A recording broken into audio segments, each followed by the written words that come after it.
اردو کی نئی بستیاں۔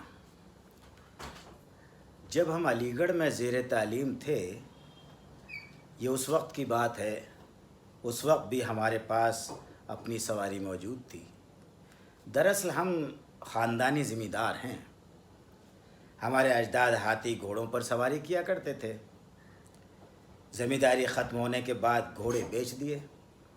بیچارے ذمہ داروں کے پاس اتنا بھی کچھ نہیں بچا کہ گھوڑوں کو دانہ کھلا سکیں۔ کاریں بھی اس لیے نہیں خریدیں کہ انہیں بھی چلانے کے لیے تیل پلانا پڑتا تھا، اس لیے سب نے سائیکلیں خرید لیں۔ سائیکل کو نہ دانہ کھلانا پڑتا اور نہ تیل پلانے کی ضرورت پڑتی۔ سائیکل سابق رؤسا کو اس لیے بھی پسند تھی کہ اس پر بیٹھنے والی سیٹ کو گدی کہا جاتا ہے۔ لفظ گدی سے رؤسا کی شاہانہ یادیں وابستہ تھیں، اس لیے احساس محرومی میں کافی حد تک کمی آ جاتی تھی کہ راج گدی یا شاہی گدی نہ صحیح، سائیکل کی گدی ہی صحیح، گدی تو ہے۔